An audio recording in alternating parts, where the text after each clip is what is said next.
Welcome to the last episode of our Trash Mob series, everyone. This will be the last episode this month, and then we'll have a full 2-week break before we have another series for you, because January has 5 Mondays.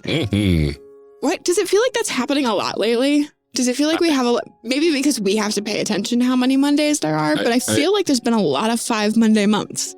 Yeah, there's about 3 or 4 a year. I guess. It just seems like a lot, doesn't it? I don't know. Really does. Before we dive into the episode, though, announcements.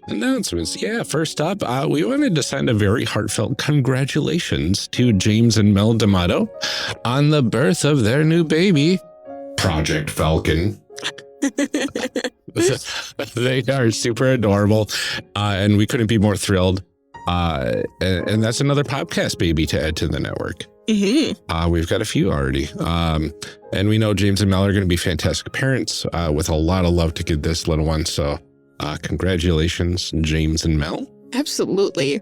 I saw Mel posted some pictures of Project Falcon recently, and I forget every time how tiny newborns are. There's so many. My last newborn baby is turning 9 next week. So I'm fairly far removed from that process. But they're so small. They start so small. I know. How did we exist? How did they do that? Nate asked yesterday something about babies, and I was like, dude, babies can't even hold their own heads up. And he's like, wow, babies are idiots. I was like, no, they're just babies. Just human They're babies. just really small, tiny people with very large heads. Yeah, it's to hold our brains. Right. Yeah. If our brains were somewhere else, we would be able to hold our heads up at birth. Exactly. So I had to explain all this to him. But I just looking at those pictures, it was like, holy cow, mine used to be like that? Oh, they're so small. They're so small. Anyway, congratulations on Project Falcon. Absolutely. If you want to help out James and Mel's new family, as well as all of the shows on the network, please consider giving to the One Shot Network Patreon to get access to the secret archive, along with lots of other benefits. I know we never talk about really anything above that, but there is a book club where you can get a new RPG every month. There's a couple different tiers. But the $5 and up level, you get access to the secret archive, where shows across the network contribute bonus content for you to enjoy. The Patreon is where James gets his income. It also pays for shows on the network, for our hosting fees, our art, and in some cases, new equipment when your microphone gives out after 4 years. So exactly. Thanks, patrons. But we are hoping to bring you some more bonus episodes pretty soon, as we are able to, and not have migraines on Sundays when we plan on recording, because that seems to keep happening to us. But we're excited to bring you more soon. So if you would like to help out James and Mel, or help out shows on the network generally, please consider becoming a patron. Absolutely. And I think that's it for today's announcements. We have a fantastic discussion episode ready for you all, so we'll see you back here afterwards for the call to action.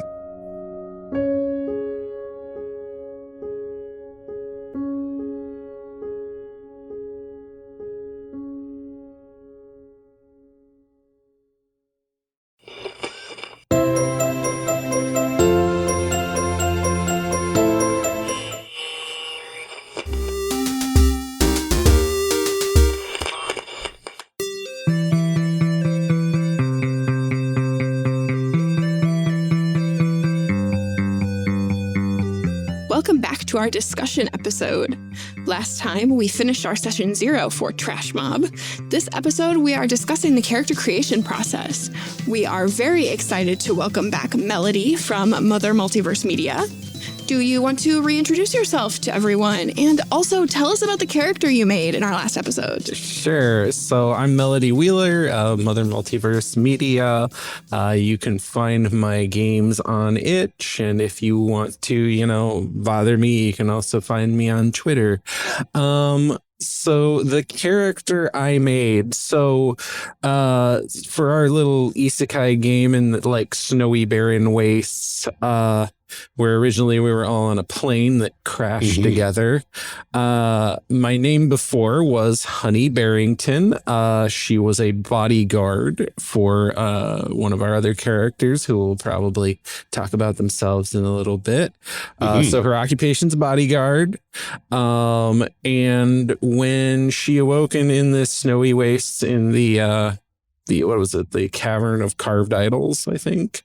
Yeah. It turned out that she was a rodent vermin, in particular a bunny. It was that way the whole time. And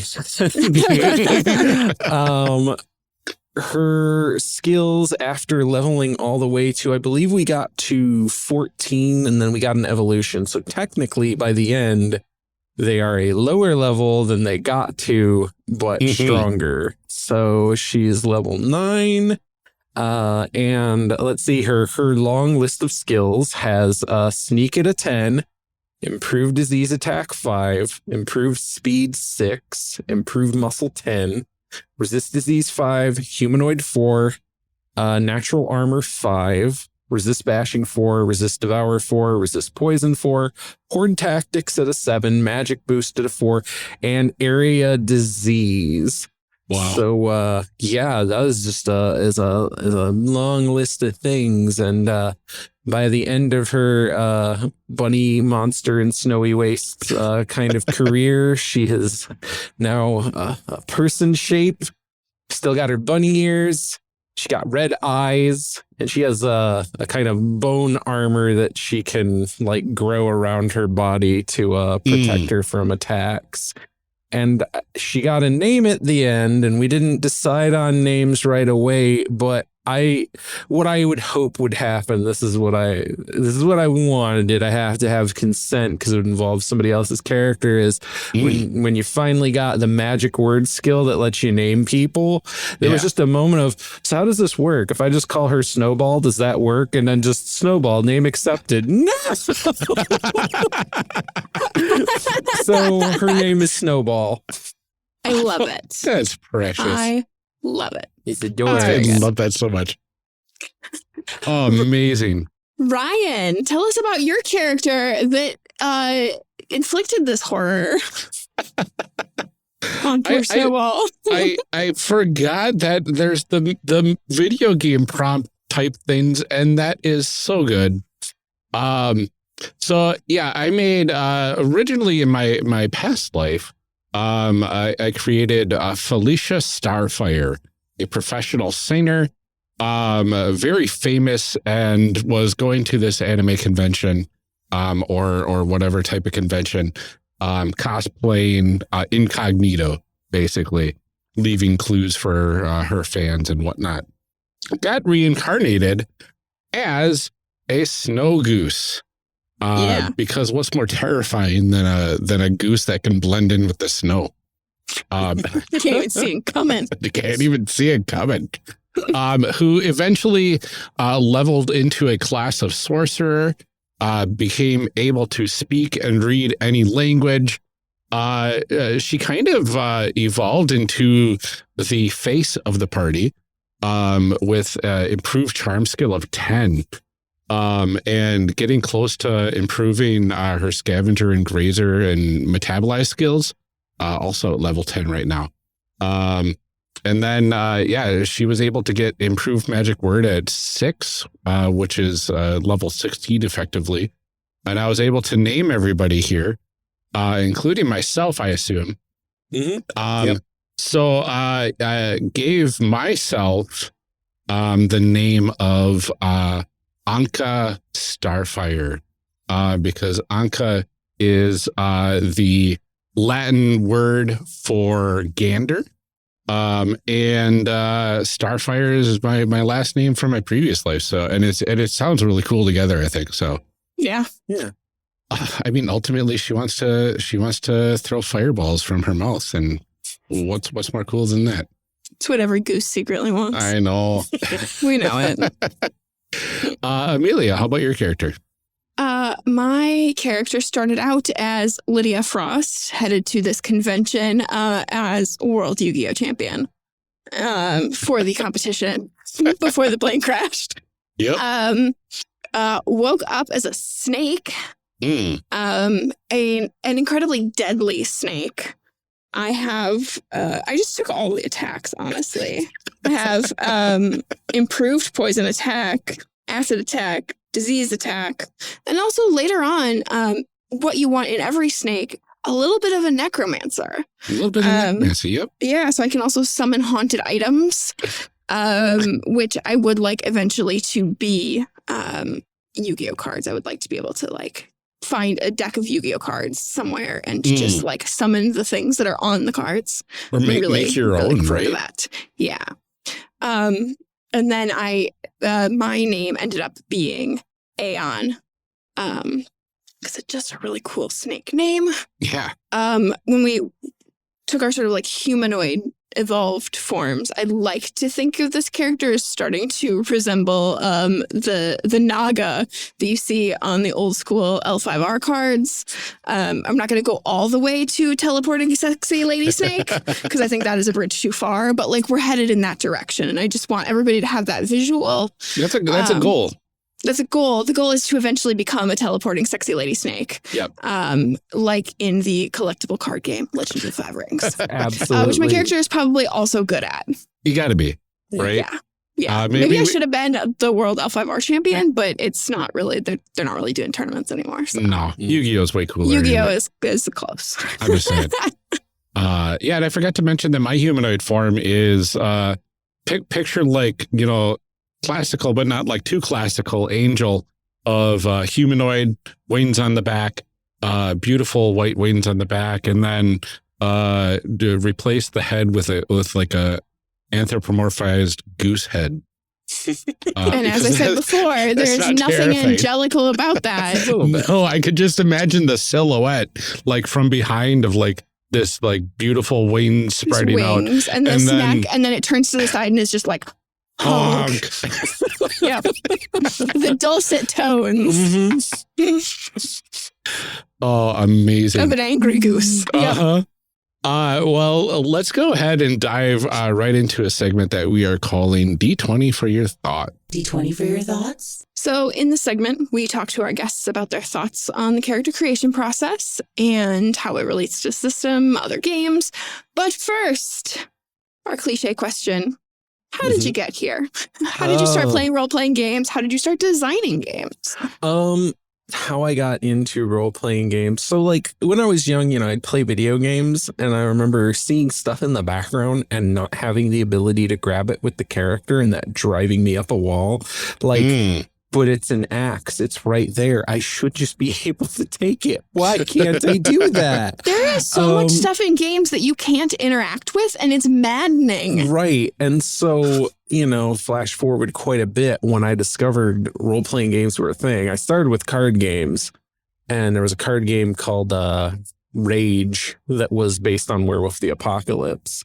And so somebody else was talking about Werewolf the Apocalypse, but I realized the terms from the card game, and I was like, oh, I know what you're talking about. And we chatted a little, and I didn't actually, but I kind of did. And so it was one of those suddenly like they tell me about the game and I'm just like, this is what I want. This is what I've wanted in a game for a while. I remember having no idea what it is like. Is it going to have egg timers? Do you have to measure the real world? Is there science? Is there advanced math? And I was like, oh, this is way easier than I thought when I actually saw it. This is great. That's incredible. Yeah, like I was just like, how does this work? And I was like, oh, this is way simpler than I ever would have imagined. So I started with a lot of White Wolf games and, you know, obviously stuck with them until now. As far as designing stuff, you know, obviously I homebrewed a little and played around with systems and things for years. I played lots of different games.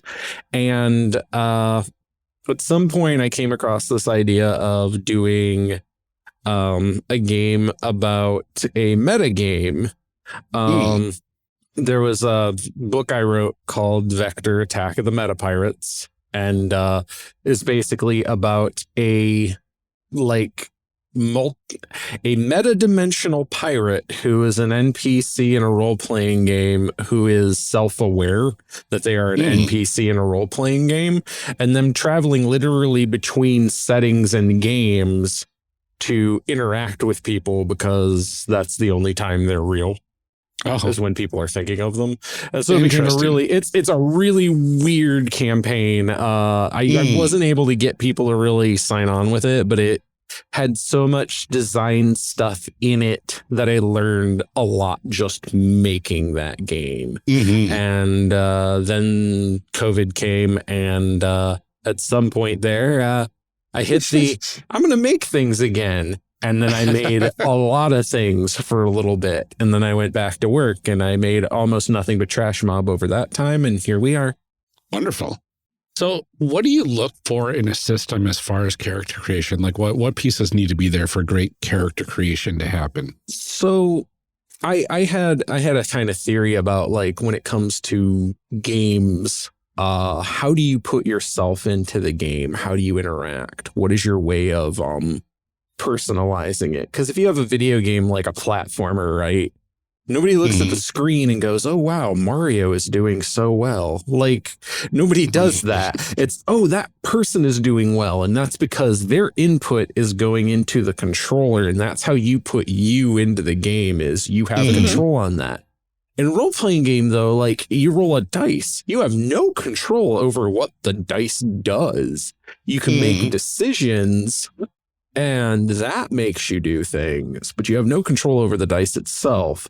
And so in a lot of ways, having the ability to customize and choose what you can do, those are your two big inputs. So when it comes to an RPG, what I look for is the ability to put your own imprint on it and do things kind of your own way, to make it feel like it's something that is yours, and not just like you being forced to play basically somebody else's character, if that makes any kind of sense. That makes a lot of sense. Yeah, absolutely. So that's kind of what I look for, is, does this give me the ability to put me into this? Which, you know, I've played some games where it's like, okay, like, I don't always feel that as much. And if that's the case, it needs to be evocative in a way that lets me still get into it, I guess. Like, so that's interesting, considering that you started with, like, kind of White Wolf games and stuff, and a lot of those do have, like, a sort of established kind of setting that you're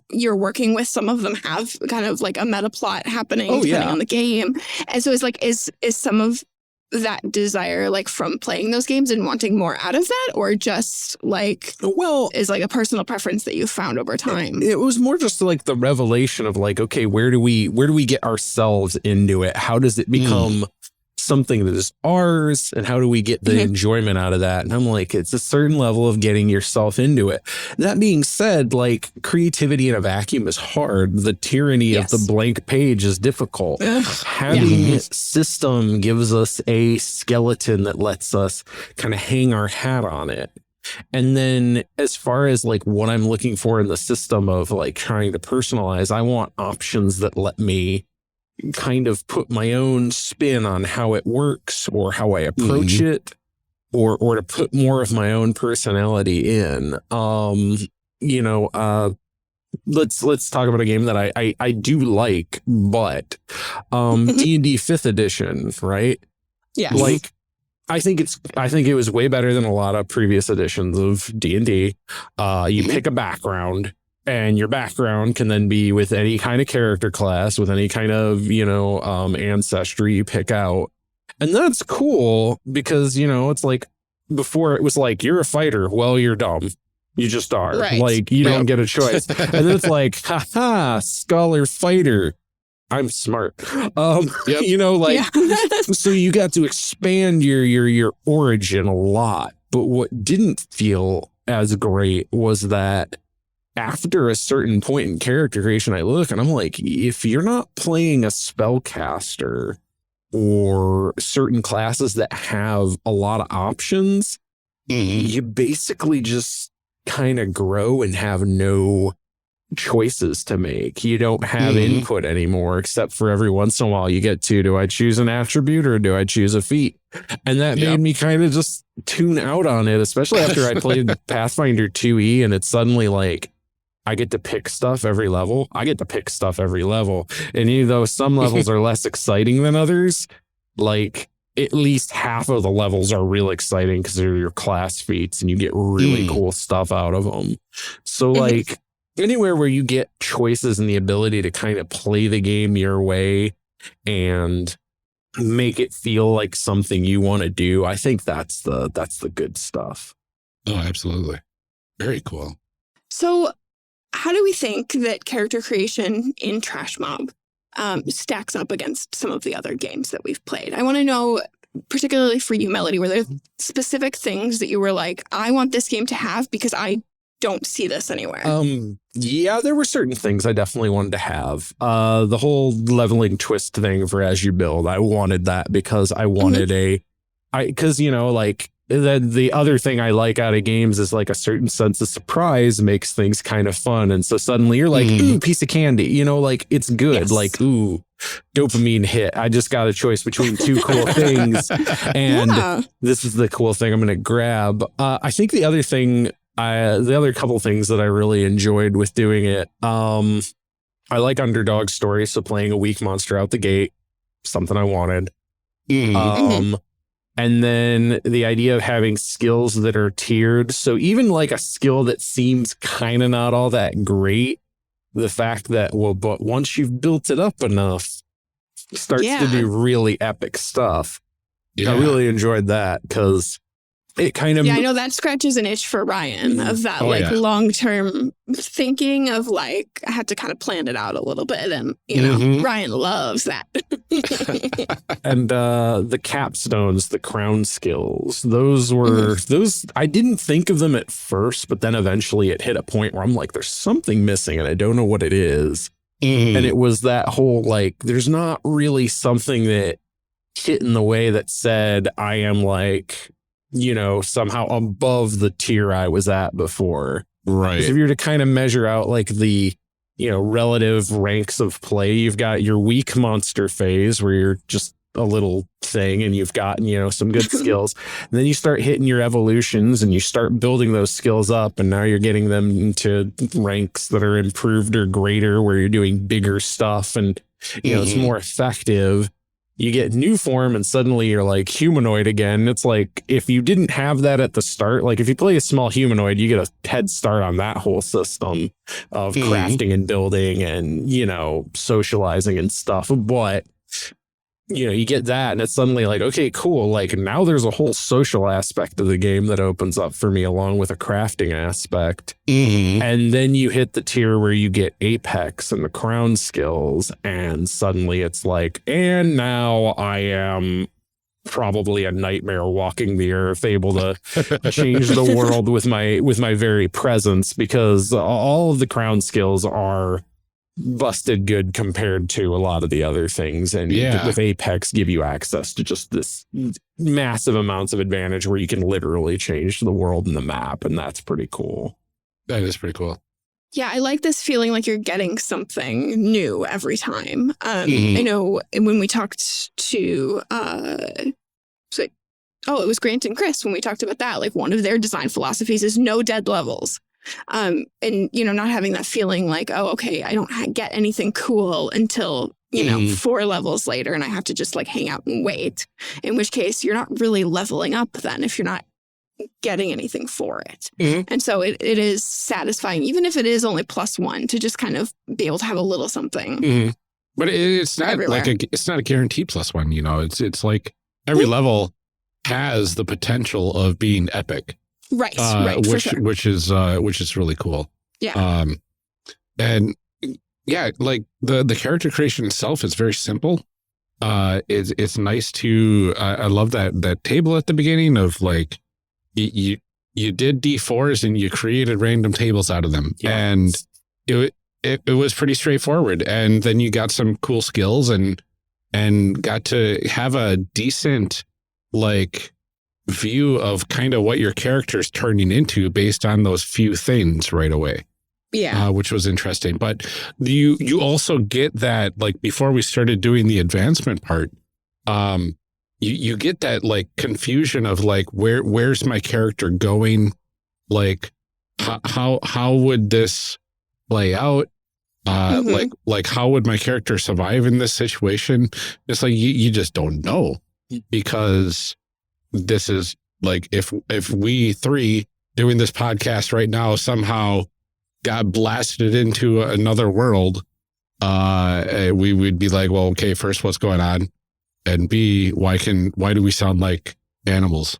This is weird. And that's obviously, there's a big random element. There's like 16 different critters you could end up. So like, Yeah. you know, animals is just one of the possibilities. I mean, it could go full Dark Souls and we might all be just dead people of various types. Yeah, you could be a skeleton. Yep. Yeah. In which case, did you really survive the plane crash? Yeah, it's wild that you can have those different. It's interesting that we all became animals, but like it's interesting that we could have had a humanoid, we could have had an undead, we could have had an animal at the same time. Yep. Or even like a slime or something like that, right? Yep.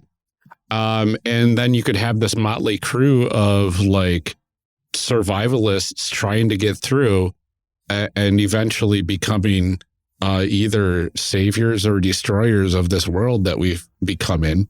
And that's really compelling. Yeah. Yeah, no, there's a lot. There's like a lot happening, considering it's so deceptively simple at the beginning, you know, because you're just like, you've got your like one or two choices and it's like, okay, let's go. And then it really does develop so much from there, because we have a lot of games that we've covered where you do a lot of work up front and you play and it's like, well, not really that much mechanically changes over time. Yeah. You know, you kind of play out your story and there's definitely a lot of value in those kinds of games. But I know that there are definitely people who are like, okay, I've been playing this for, 4 weeks and it's the same as it was 4 weeks ago. So in this one, really, like what you have by the end is totally different from where you started. I did each level in a different color on my notes. And, like there's only like 3 things in the original green. And then from there, it's like just a rainbow of catastrophe right now. But there's, just so much changes. It's very cool. Absolutely. So how does the process of character creation reinforce the feel of this game and set expectations for play? I think one of the things about it is that, the assumption is you're in a world that works by a certain level of like video game physics, right? Yeah. And so starting off, it's like, okay, like I can see basically my character sheet for the most part in character. Like, okay, I'm aware I have no name right now. I have these different skills. Okay, I can go see descriptions of what they do. All right, so this is what I'm capable of right now.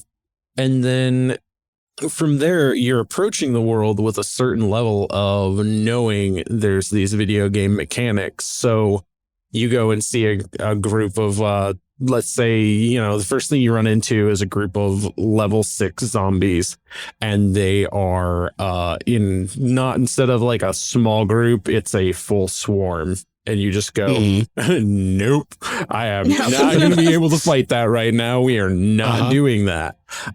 So, you thankfully your advantage roll came out. You didn't accidentally stumble in them and have to fight them anyway and then run away. So you just carefully slink back into the shadows. So then you're like, okay, how do I want to deal with that? You might go find something weaker to engage with.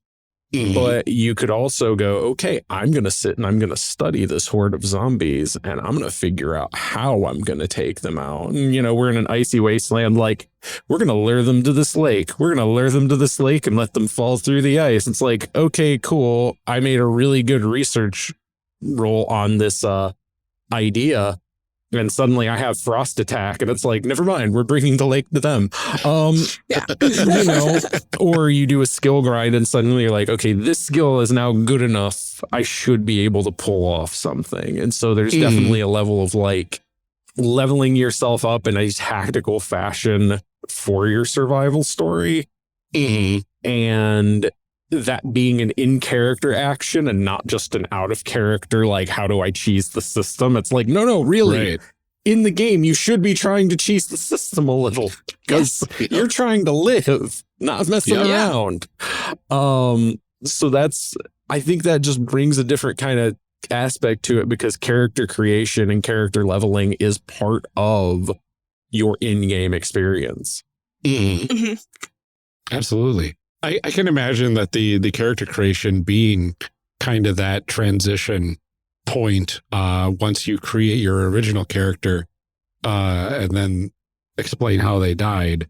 Now you're at the character creation screen. Yeah. In whatever game that we're popping into, but then you never get to name your character. You just go into the thick of it, and knowing that you've got 3-4 skills to start off with. Yep. And that's it.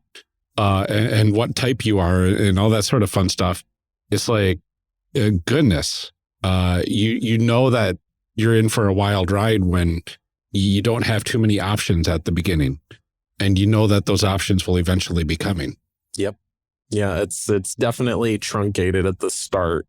Like, I do think that gives more weight to the choice of the fourth pick, because it's like, all right, cool. I am playing a what now? Oh, I got familiar. Yeah.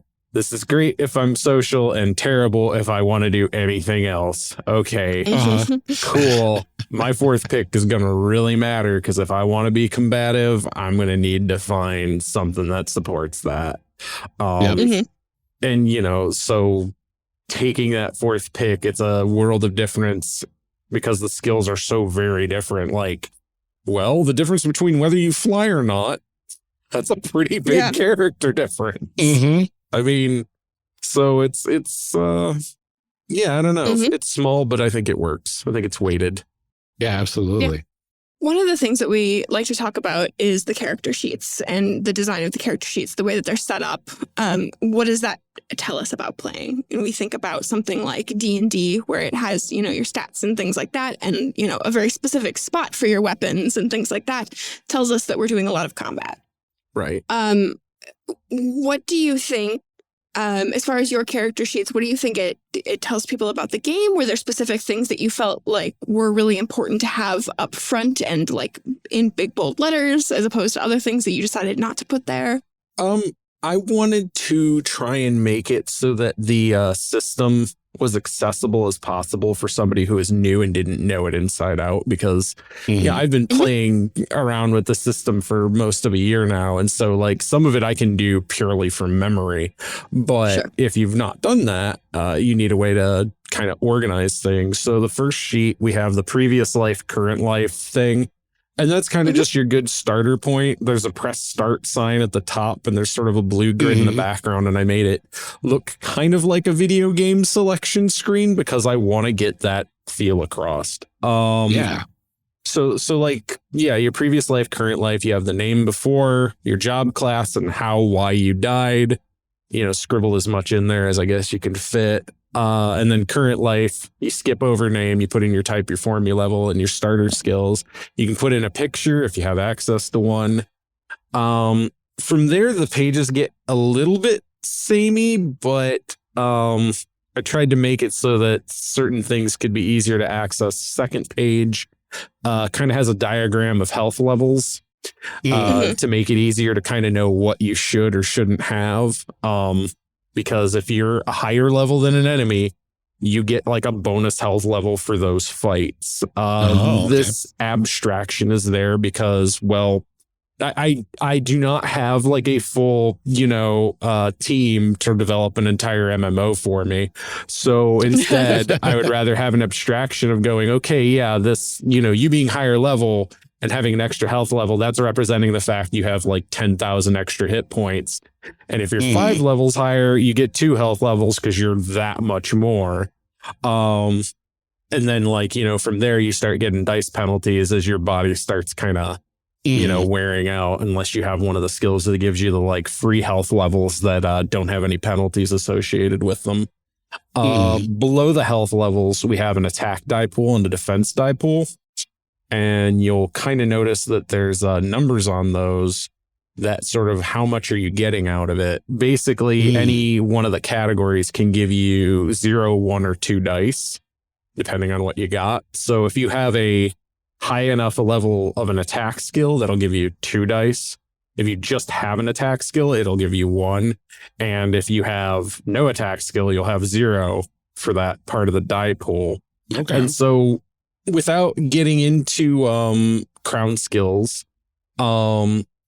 basically It's one of those things of these are set up so that you can quickly go, okay, I've got enough boost, enough movement, enough attack. I got a 1 base and my class is like farmer, so it doesn't help me for attack. So I've got a whole 7 dice here for my attack die pool. So I wanted it to be that make it easy and accessible for people to figure out what their dice pools are going to look like. Okay. It's the same thing with the defense die pool. It's a little more simplified because there's not as many things that go into it. You may have it at 0. Like a lot of anime, attack tends to be favored over defense. The pages from there are pretty samey and pretty simple. It's just a breakdown of attack skills, defense skills, boost skills, movement skills, and the last page has crown skills and a little spot for equipment, knowledges, other skills, and statuses, because things can get more complicated when you actually make contact with the game. Like your attack skills, defense skills, boost movement, all that can just slot into these, and you can write down what its level is, what page number to find it on. You can always, if you need to, just print out the skill cards because they're built so you can actually record on them rather than just using the character sheet to keep it all organized. Apex and crown skills, same kind of deal as everything else. The last part, equipment, knowledges, other skills, and statuses. Yeah, once you've hit humanoid, you can build various equipment, or if you fight other humanoids, they're pretty much always assumed to be equipped to the best of their ability.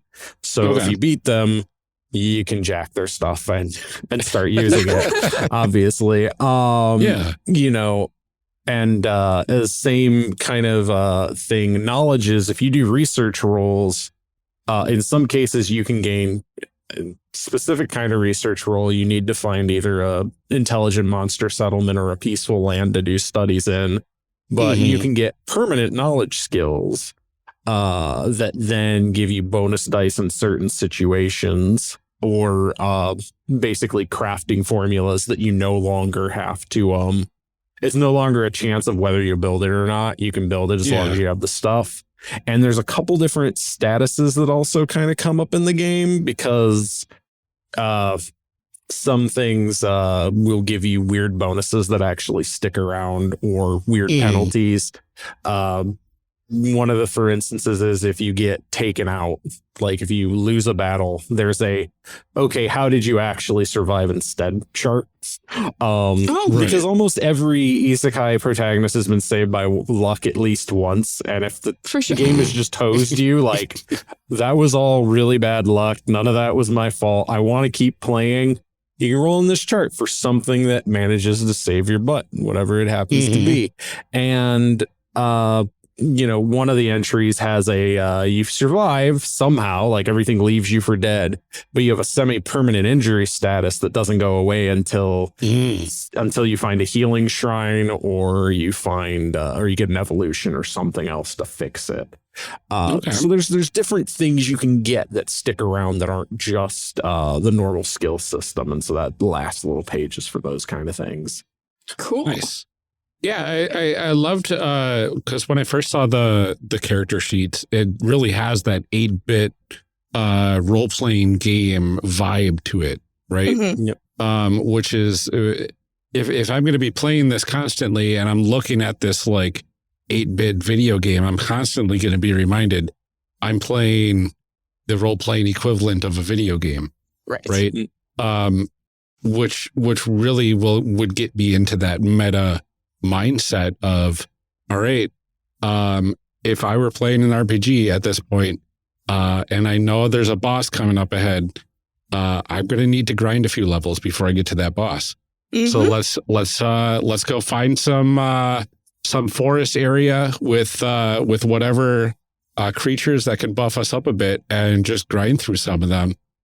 So that way we can gain a few levels and then we can finally take on that boss or whatever, right? Yeah.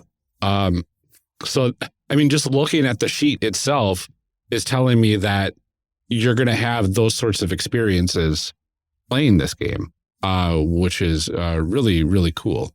And then the skills being kind of the most prominent area-wise of the sheet tells you that the skills are going to be really important throughout play. Yeah, for sure. That's the bulk of your character, like really. Like you might get an extra class or two, but that just happens sometimes. I was surprised you both managed to get it, but hey, like, it's fine. It was only a 1 in not 16, like 1 in 12 chance. So yeah, I mean, that's fair. We did a decent number of rolls. So we did. Chances are. Yeah, but no, I love how the sheet kind of sets you up for pretty much everything we've been talking about here, and plenty of space for advancing by adding new skills and everything like that as well. So I thought that was really cool as well. Definitely. So one of the questions that I like asking the most when we have developers on is the question of what do you think is one of the biggest flaws of character creation in this system, and what is one of your favorite parts? So I think maybe one of the biggest flaws is that it is like really simple. Like you start really small, and I've talked about, good systems let you put yourself into it. And I feel, and the thing is, as a system, I feel the way you put yourself into this is that you have so much control to approach problem solving on your own terms. Like, okay, this is my situation. It's a force constrained situation. How I approach, I have a lot of options beyond just my skills. Like, where am I going? What am I doing? Am I going to try to talk to them? Am I going to fight them? Am I going to run away? Like, all of that has a certain level of, okay, you can make some choices. But then actual character creation, it's like, no, you have some limits. You can choose certain options for character creation to change it. Like you may decide, okay, we're going to start this game with more skills. You could start with the more rare skills, like if you take rapid growth, which is one of the things you can get.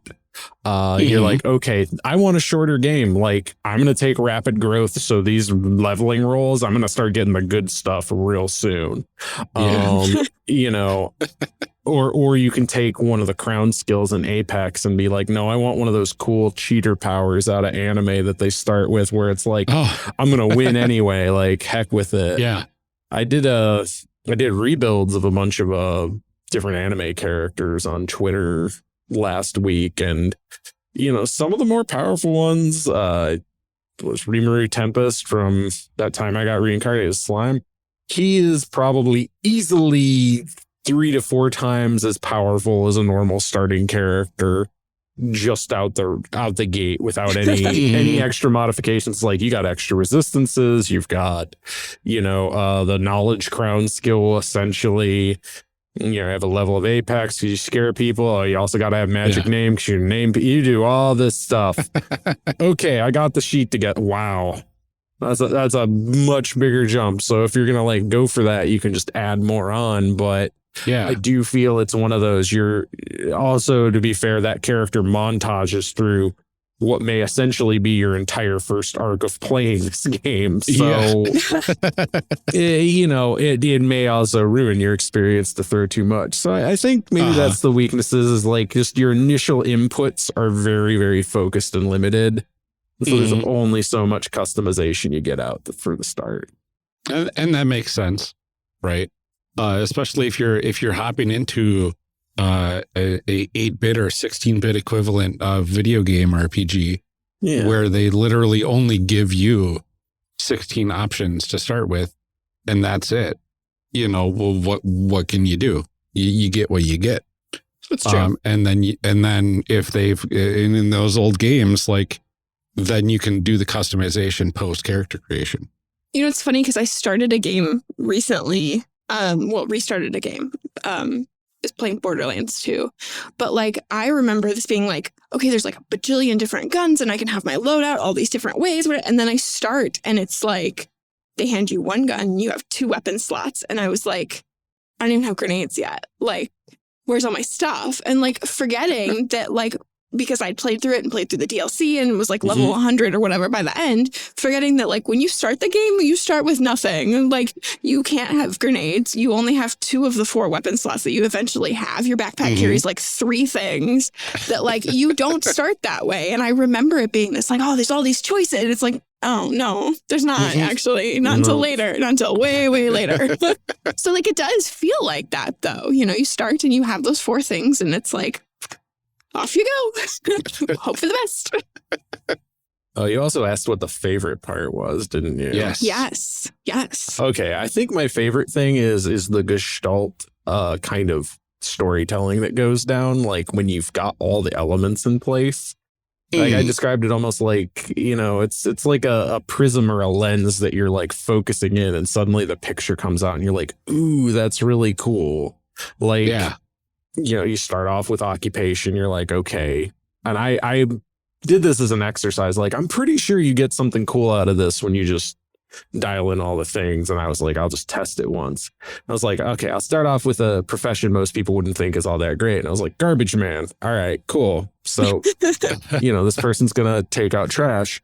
And then like I rolled the thing and it was, I believe they specifically were chosen for their skills for this new real world. And I'm like, well, that says something, right? Because this is a garbage man. And it's like, no, we need you in this other world for some reason. And then, you know, I rolled up their form type and I got a bug vermin.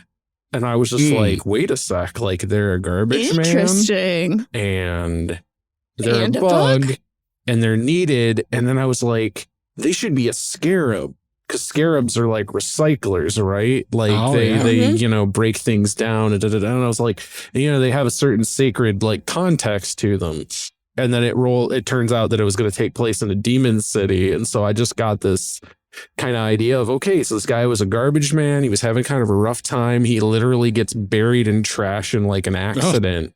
And then he suddenly pops out of the trash as this beetle. And it's just a trash pile in another world. Literal trash mob here.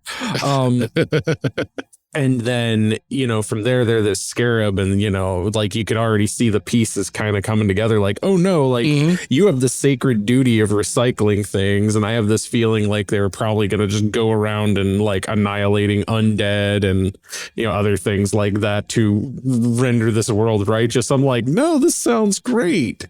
And it's just from random rolls and the little pieces kind of coming together with you just have an occupation, kind of the reason on your previous life, where you're at, what your form is, and it all kind of comes together. And you can feel the like more epic story coming out. Yeah, there's a lot that is deceptively simple about the character creation in this. Like that first batch is 3 questions. What's your name? What's your occupation? And how did you die? And then you answer those 3 and like, before we even got to like what we became, I had this like image of who this person was in their original life. And like, you wouldn't think 3 questions would do that. Right. But goodness, it hits and it hits well. Right. And then when you translate that to, well, how does this person transform into this other world? Like what carries over. And I found that kind of influencing my decisions a bit of like, well, what would my character want to choose? Right. Because I mean, I was a songwriter or a singer in the past life. And maybe instead of just being this ultimate destruction goose, which I wanted, I became the face. I became the popular person, quote unquote. That people liked and everything, and kind of leaned into it a bit more than I thought I was going to. Yeah, it's really cool. Yeah, I like seeing how those things kind of stack over time, and you know, I always love games where like that one little decision that we're just like, oh, wouldn't it be funny if, and then like by the end, that's the whole thing. Like that's, you know, become this core concept that I didn't think would really stick. And it just shows how the game like kind of allows you to stack those things and allows you to take this one thing that I've decided is important and sort of carry it with you, which is always really nice. It's like it's an avalanche of snowballs. Yes. You just throw a bunch of little snowballs out at the beginning, and then by the time you're done, you've got these giant boulders of snow that have a lot of substance to them. Yes. And then you Yeah. have a character That's pretty- named Snowball, and it's perfect. It all Right? just comes back know. around again. Just like that. just Yeah. like that. Um, Amazing. So, I mean, normally we do our fan fiction section here. Ooh. Now, by virtue of the fact that we did some of our leveling and stuff, we Yeah. have talked a little bit about some of these things. Mhm. But I'm interested in what we think kind of happens here. Like we're in this plane crash. We Mhm. definitely don't eat each other once we're turned into animals. How does this go? How does this go from here? Gosh, I mean, we're in a desolate wasteland of snow and ice Mm-hmm. and undead, apparently. Yes. Multiple versions of undead that we've run into, Right. as well as like, other types of Arctic critters.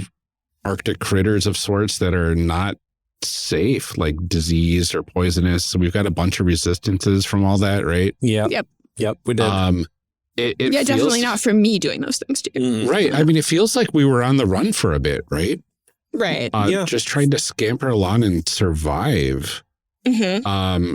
And like it feels like there was an inflection point at some point where we started being able to fight back. Or Yeah. at least you two were able to fight. Yeah. Yeah. I mean, I was playing a fighty character. Like, there's a very good chance it's like, okay, it's the bunny. Like, all right, well, we got a bunny, a goose, and a snake. Okay, watch out for the snake. Why is the bunny charging? Yeah. Right. Right. Snake's just a distraction. Uh-huh. Yeah, I mean, I'm interested in like long term, like what would be, because I think eventually you get to a point where survival is not the goal anymore. We've kind of figured out, like you've been living here long enough that like we know what we're doing. We know where food is and how to, so what do you start doing from there? What do we right. Are we trying to So, build like, our own society? Are we trying to get back to being people? Yeah, Like, there's a lot of different ways that could go based on like what you're coming across, what's going on. And we only got a peek into what we did. Like, we did get a peek because we know like, okay, we ran into some undead. We ran into some dangerous creatures. Yeah. And we started off with this cavern of idols, and I'm like, all right, cool. And the thing we had is we got rewarded for doing a good deed. So something put us here, as kind of a reward. And you go, okay, like this is a snowy, wasteland. That doesn't sound like necessarily a reward, but we're alive again and we're getting all this power, and we came out of a cave of idols. So it is entirely possible we're basically becoming some sort of deities that once existed here. And when you get towards a world that's like snowy and like messed up like that, it may be that we're there to do some big important things that need to get done. I really like the thought of living out our best lives through this experience. Figuring out that it's, hey, maybe we were not sure this could be real. This could be like we're stuck in a video game somehow, right? But like, I mean, Amelia, your character's like, I figured out a way to summon these haunted cards. Can I live out my Yu-Gi-Oh dreams in this world? Can I? And I'm like, I figured out how to talk as a goose, and sing as a goose.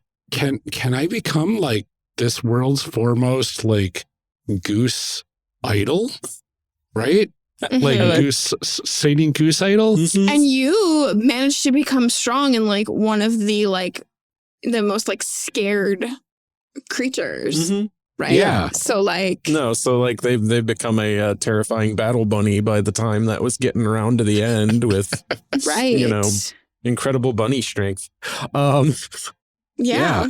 I can imagine some like a wicked bunny parkour happening. Yeah. So some of the stuff that'll happen during the course of the game that is likely to happen. At some point, we'd probably meet human adventurers. With the way things went there, it's entirely possible we never met another living humanoid person before we already had humanoid levels ourselves. And that gives a different kind of weight to things. Because when you meet humanoids early on, there's a good chance they're going to try and fight you and take you out because you can't talk yet. But you could talk, and we all had like semi-humanoid forms. they might still be distrustful, but there's a chance with your charm skill and everything else, when we meet some people and suddenly go, hi, they say hi back instead of, oh God, kill it. So like, you know, that leads to the like, okay, so we might have a better cooperation route in front of us than we might have had otherwise. The other thing that's likely to come out of things at some point is, you know, so the routes for getting out, right? This is gameplay stuff. One thing is we could start working with adventurers, and if we do enough, like essentially good deeds, like help them on all their missions and stuff, one of them will eventually be like, all right, you guys are cool. Let's get you out of here. Like, do you want to come to somewhere that is not a snowy, icy hell? And be like, yes, I would love to see a civilization. Yes. I would like to grass. That sounds nice. Soup sounds incredible. Oh God. You know, so that is one way you can get out. But the other route is there's always eventually going to spawn a raid boss. And when you've beaten the raid boss, things change around on the charts a little, where you will eventually find your own route out of the dangerous environment. And you never know quite what it's going to be, because it's essentially an amalgamation of a bunch of different things. And then you kind of stylistically sort of, you know, massage it to whatever, considering we're all Arctic, you know, themed animals. If I were to like roll right now for like a general type, just as a thought experiment for where our fanfic might go, like, well, what kind of beastie do we end up like having to battle? So I got food animal for its base type. Okay, great. And a food animal in that kind of area, you know, like honestly, like, you know, to go back, you know, we're missing the goat. I think a like mountain goat, but then like, you know, once you do that, you also get like an evolution bit, and I got like aberration. So, you know, it could be like this, like, I mean, could even go like a Lovecraft vibe kind of thing. Like, oh yeah, we basically had to fight Nyarlathotep to get out of here. What? Oh yeah, it's okay. We're going to clean their clock. Like, what? Yeah, like, we can do it. Whatever. No problem. It's fine. It's like, fine. You know, okay, yep, that's a horror with 1,000 goat legs and eyes all over it, and you know, maybe breathing a little bit of fire. Yeah. You know, it'd be nice to be warm for a little bit. It's incinerating things to a crisp. No. It's going to be fine. We've developed immunities to almost everything. We can learn how to be fireproof. Somebody start a fire. I'm going to roll around in it.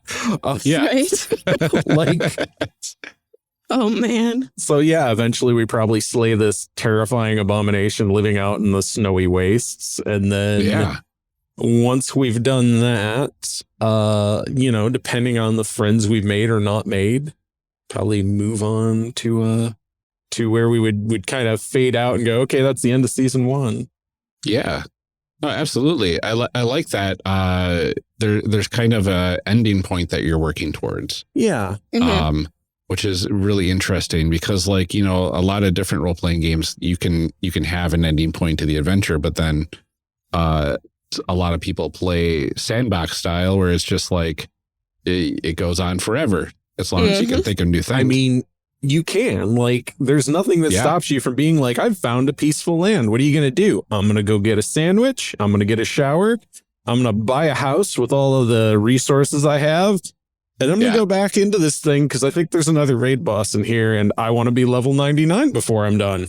Yeah. Absolutely. If that's what you want to do, go for it. But yeah, I mean, if I were playing this game, I would want to min-max it and get to 99 and carry 99 health potions and 99 tents and and never use them. How many shelters have you made? Just in case. Just in case. Yeah, exactly. Look, I'm not going to be the guy that's caught without one, okay? Exactly. But that sounds amazing.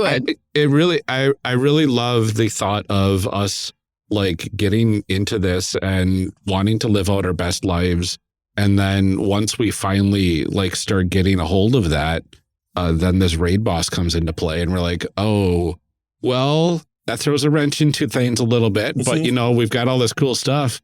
Let's see what happens. Right. Take it down and then get ready for phase 2 later on. Yeah. Or hop back in and get to 99 and we probably all have real cool titles by then and oh yeah, mega definitely. superpowers and oh, that sounds so fun. Mm-hmm. Amazing. I think we'll have named at least one of the objects you summoned probably. Would it be Exodia? I mean, probably. Probably. Yeah, we'll see. I don't know. Yeah. Oh, I could name it. Mm-hmm. And it could become like permanent. Yep. Mm-hmm. Oh, that would be amazing. Yep. Oh, I want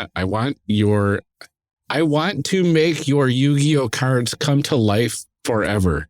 I was just thinking about this too. I'm like, if I'm an Arctic snake and I'm white, can I like slowly work my way toward being the blue eyes white dragon? Absolutely. Oh, absolutely. Okay. That's obvious, Once right? again, Like that's like the only choice here. Back to the aesthetics are yours to, do how you want to do. Like, It's the only answer for Arctic snake, I think. Yu-Gi-Oh! Arctic snake is blue eyes white dragon. Yep. Like I'm pretty sure with my bunny person, I want Snowball to they possibly ditch the name Snowball when they finally get that apex level and they're allowed to name themselves and get a title. I don't know what that name would be, but Snowball's fun for the meantime. Might change their name to Avalanche or something insane like that. Oh, I love it. That'd be nice. And then it could be called Ava for short, which is not bad. So yeah, like, and then hitting that, looking somewhere between like a cross of like, okay, they're a fun like bunny anime girl crossed with like Doomsday out of Superman with all these bone spurs and stuff. Like, oh dear God, like, yep, this giant bone monster bunny girl is gonna come. Horror is this? This adorable horror. I would definitely be doing superhero landings. Like that would happen at least once. Just Absolutely. Oh goodness. Yep. I'd be wrong not to. Yeah. Goodness gracious. I want to play this so bad. That is probably one of the best things I've heard because I made this because I wanted to play it so bad. So knowing other people want to play it makes me very happy. Absolutely. Yeah, I do. I do want to know where this goes. I do. Desperately. It's what how does this mess become like a real cohesive? I need to find out. We won't because that's not what we do here, but I would like to. So I know we took it up a level last episode as part of the character creation, but I know we did a lot of hand waving for the discussion of how things like mechanically exactly worked. Yeah. So I'm wondering if we can take it up a level again and go into a little bit deeper discussion about that. Take it up a level. Take it up a level. Well, so you kind of walked us through things that like, you were like, okay, for this level, I've rolled this up and this is what happens. So can you talk a little bit about like what you did behind the scenes to make that happen? Yeah, no, that's totally.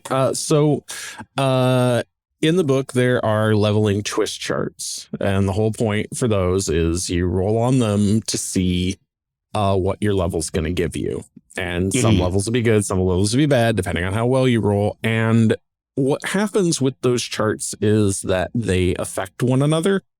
So, for instance, your first roll has no modifiers to it. You roll 3 die 4, you see what happens. So that means you can get anywhere from, 3 to 12. And that means you could roll on the basic chart, the improved chart, or the greater chart. All of those give you a bonus to your next roll. If you roll really low, that stinks, but you get a +3 on your next roll, which means if you roll good, you might even end up on the master chart and get something really amazing. On the other hand, like you could roll greater chart, get something really good to your first level, but you only got a +1, and then you kind of middle around. So it kind of bounces around between, the basic, improved, and greater chart most of the time in your early levels, and then occasionally breaches over into master. If you take actions that'll give you other bonuses. For instance, there's level grinds, right? And so if you pull off a level grind where you've beaten an enemy without taking damage, and then you go, okay, now that I've done that, we're going to grind this area. You can only do it once. And then you're going to roll for the grind to see how it went. And you'll get so many levels out of that. Nice. So there are montages in the game built in to skip over kind of the boring section of this is what you would do logically. I don't want to play through all of it because I don't want to just sit here rolling dice all day like I'm grinding a dungeon in real life. I want to get to the good stuff. So if you do a level grind, it gives you more bonuses to rolling on the level twist charts if you roll really well. And so then it starts being possible that you start getting rolls that can get you onto the master chart. There's also a skill called rapid growth. You can only get it through mystery skills. And mystery skills come up when you do a skill grind. Skill grind is you have a skill you want to get it better, so you're going to practice it somehow. And essentially, you need some level of justification for how you do that. There was a point in the Gremlin game I played where we captured a lightning pixie underneath a metal helmet and took turns letting it shock us, but kept it contained and then slowly built lightning resistance so we'd be able to like deal with that later. Nice. You know, so you need to come up with a way you can do a practice of it. And sometimes that means, I'm going to go do live combat stuff and let things hit me or try something out on them. You can do the research rolls where if you roll really well, you get a new skill related to what you've learned about. Essentially, your learning activates the video game system and suddenly it's like, here's this skill. And you're like, oh, well, all right, then. Thank you, game, for giving me that. I tried something out and it worked out for me. So there's a couple different ways to get skills beyond just the straight up leveling stuff, but I'm getting a little lost in the weeds here. With doing rapid growth, with doing level grinds, those start giving you bonuses for your leveling twist charts.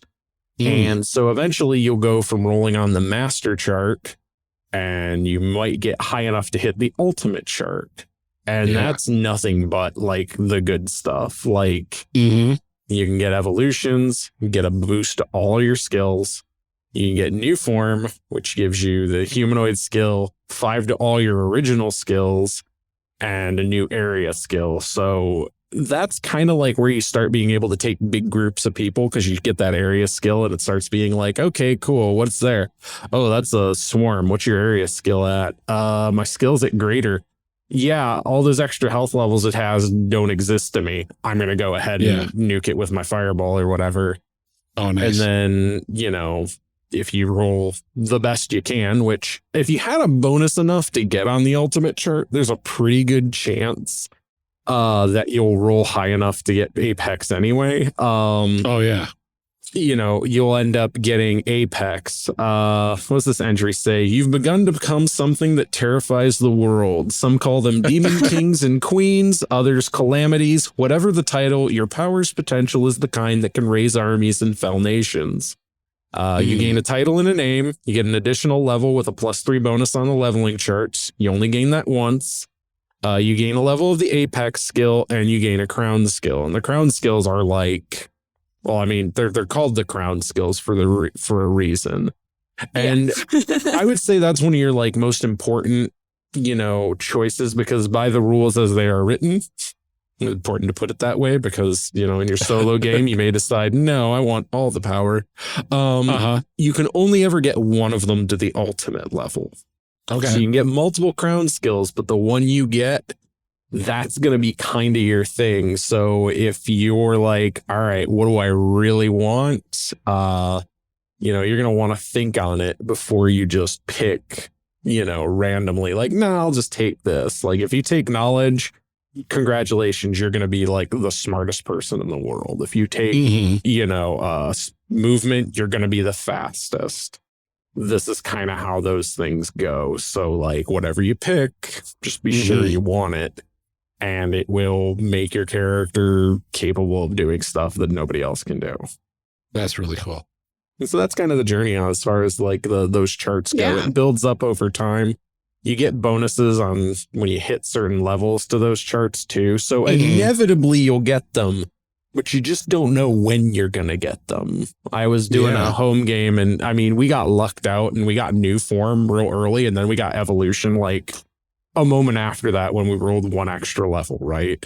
Yeah. And I have a game where the character is in their 20s, I think. No evolutions, or one evolution, no new form. So, so vastly delayed. In comparison, like growth wise, they're still very scary, but they're just not scary in the same way. Absolutely. Yeah. It's interesting because like in this game, the leveling up is like almost pure mechanical, right? Mm-hmm. In terms of like, you're going to get the stuff. It does have an effect on the narrative, but it's interesting because of the randomness, right? Yeah. So it's like if this were a real world and all of a sudden now my goose can shoot fireballs, it's like where did that power come from? It's like you don't have to answer that where did that power come from question, right? Well, that's kind of actually one of the things that I like about the Crown of Knowledge is that if you get the Crown of Knowledge, I mean, depending, if you're in a narrated game, this is something where the GM's got to come clean with you. But on the other hand, if you're in a multiplayer game or a solo player game, it's suddenly, okay, cool. You start learning truths of the world. What are they? And you get to define them. It's just like the reason gooses can shoot fireballs on this world is because our snowy world is actually from a like post-apocalyptic wasteland. There's a level of radiation. Everything on this planet has evolved to use that radiation to enhance itself. And so all the magic we have is really just wacko superpowers because. Oh, yeah. Yeah. Why not? Yeah. Why not? Yeah. Oh, that's amazing. Yeah, so it's interesting because like you go from that like no knowledge sort of thing. If you take out the Crown of Knowledge potential there, if you don't go down that path, it's just like these things are coming out of the blue because you're in a video game, of sorts, and that's fine. It's like if I suddenly learn how to talk as a goose, it's like, well, that's because I leveled up.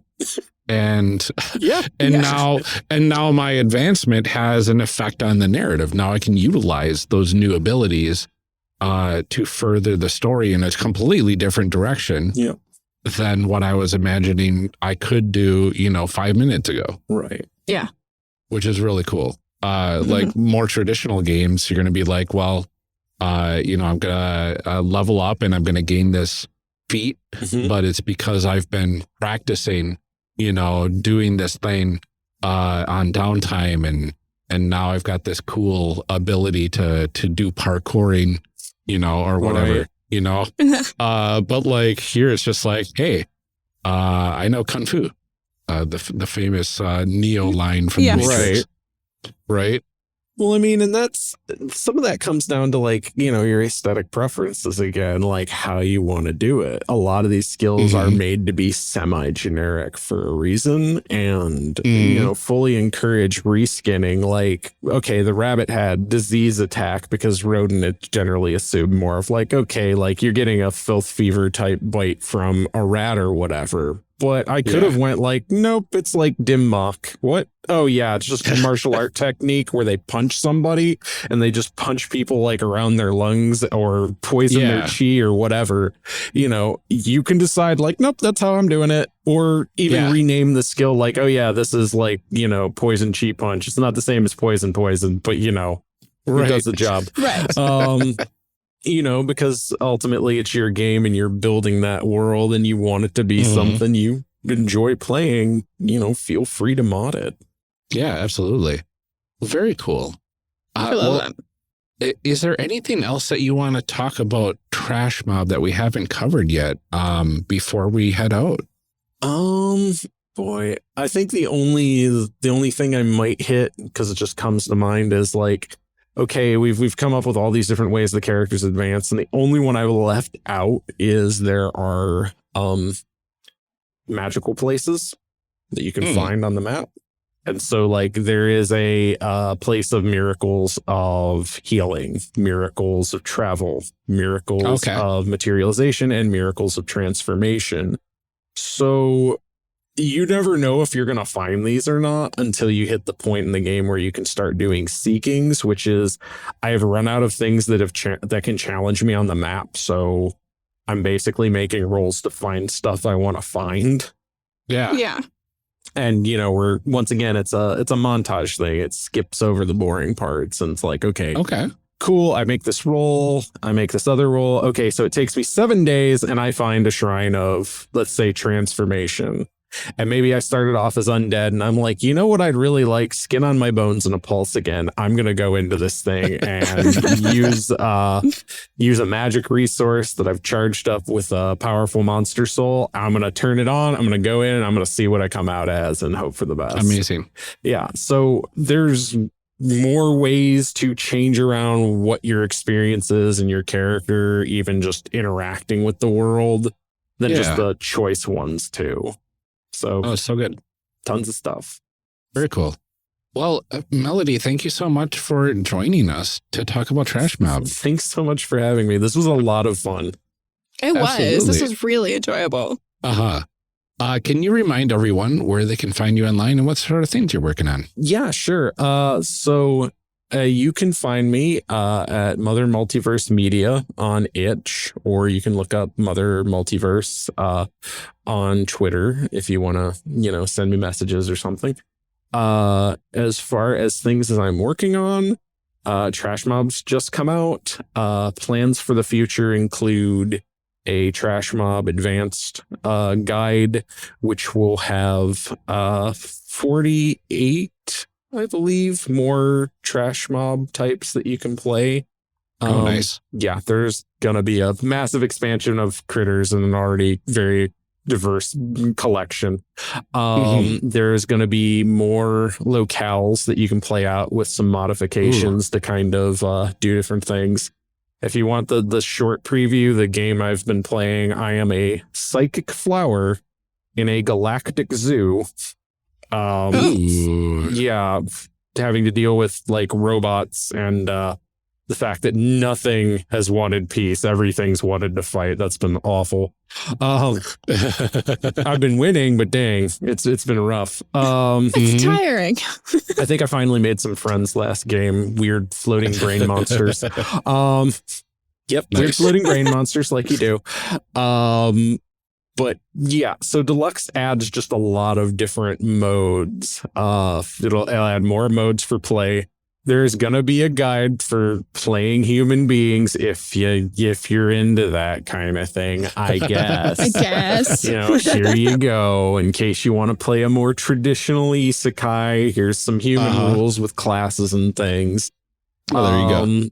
And then it's gonna have some extra skills, extra crown skills, and some helpful guidelines on how to further tweak and tailor your game and maybe even make up your own crown skills if you wanted to. Yeah.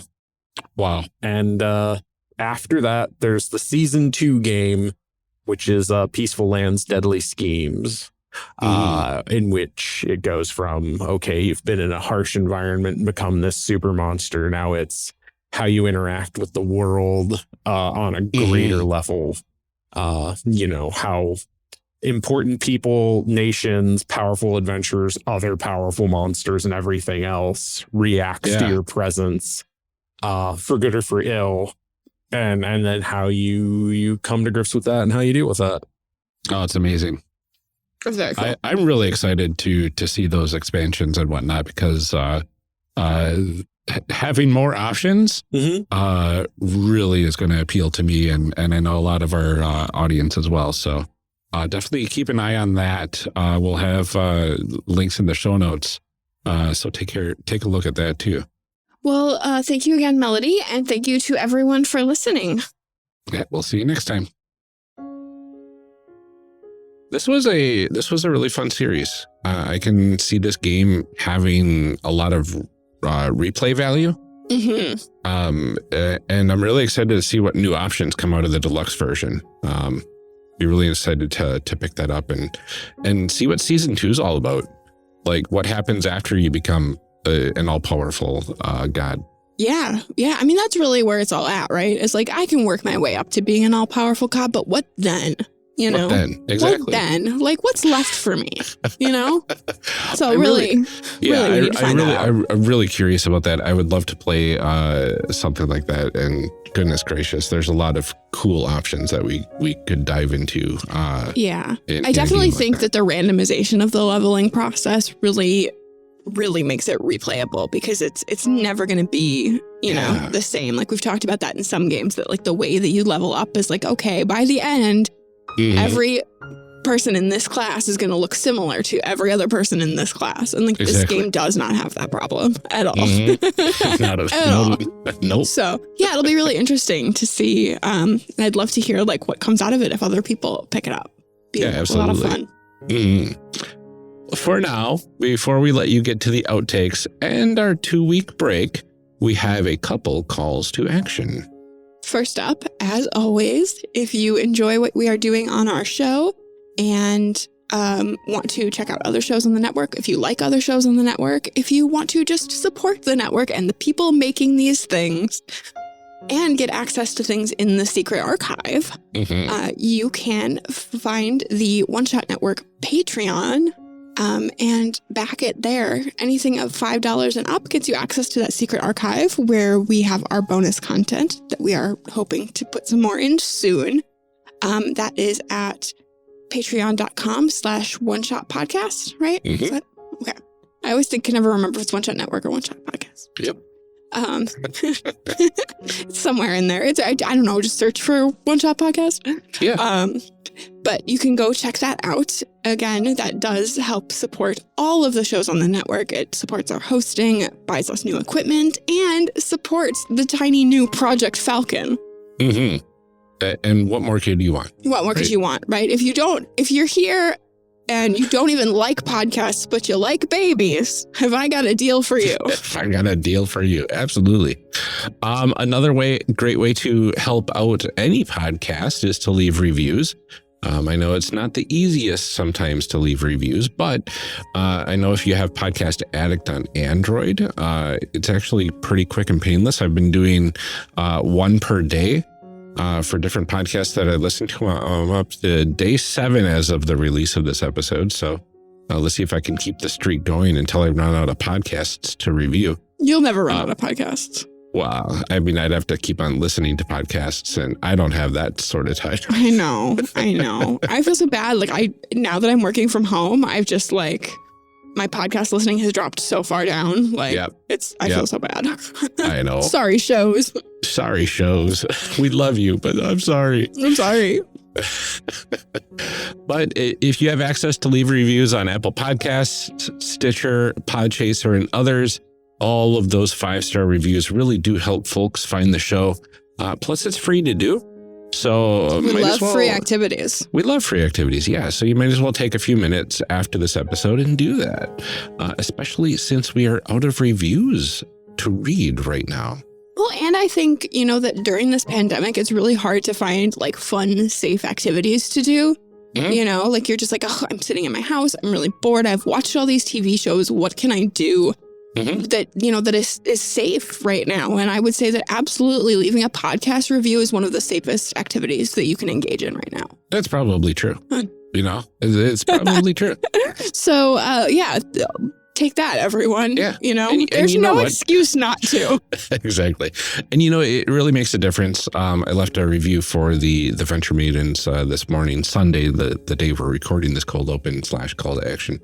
And they responded that it made their day. So it does. It really does. You know, when that stuff pops up for us, we get really excited. We keep saying it every time, but like, please believe us. We really do. Yeah. It is important to us. Yeah. It gives us life. Absolutely.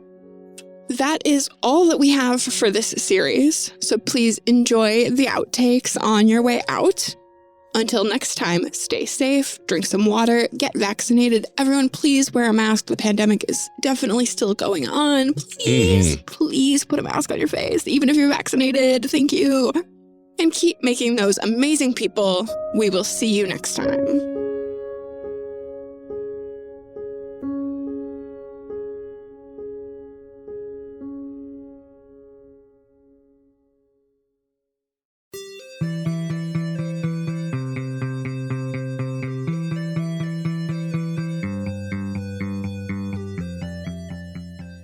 Character Creation Cast is a production of the One Shot Podcast Network and can be found online at www.charactercreationcast.com. Head to the website to get more information on our hosts, this show, and even our press kit. Character Creation Cast can also be found on Twitter at CreationCast or on our Discord server at discord.charactercreationcast.com. I'm one of your hosts, Ryan Bolter, and I can be found on Twitter at Lord Neptune or online at lordneptune.com. Our other host, Amelia Antrim, can be found on Twitter at Ginger Reckoning. Music for this episode is used with a Creative Commons license or with permission from the podcast they originated from. Further information can be found within the show notes. Our main theme music is Hero Remix by Steve Combs and is used with a Creative Commons license. This podcast is owned by us under Creative Commons. This episode was edited by Ryan Bolter. Further information for the game systems used and today's guests can be found in the show notes. If you'd like to leave us a rating or review, we have links to various review platforms out there, including Apple Podcasts, in our show notes. Also, check the show notes for links to our other projects. Thanks for joining us, and remember, we find that the best part of any role-playing game is character creation. So go out there and create some amazing people. We will see you next time.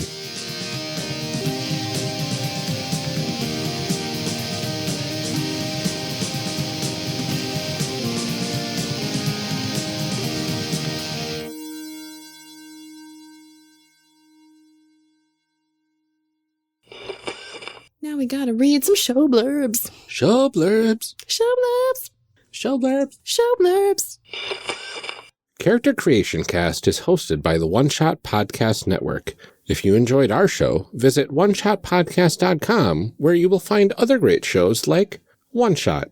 The most fun way to learn about new games is to play. On One Shot, you can discover the amazing variety in RPGs by listening to actual play. Every week, James D'Amato brings you a new episode with a talented cast of improvisers, game designers, and other notable nerds. At least once a month, One Shot features a new system exploring a wide variety of genres. The stories are self-contained, so you can jump in anywhere, and it's a great way to find your new favorite game. Discover the magic of RPGs with One Shot in your favorite podcast app. Nailed it. Yeah. I even I made sure that the moment too soon, but I think it's going to be relatively close enough. It's fine. Yeah. No, I made sure that I put my microphone back on the correct setting. I have been like, well, I gotta mess with my gain here a little bit, but because it was weird. I was recording yesterday and like it was picking up all of Mark's audio and like right into the right zone, and then like not mine, and I just like couldn't figure out what it was doing. So I have no idea if anybody could hear my witty remarks about children playing video games or not. But weird.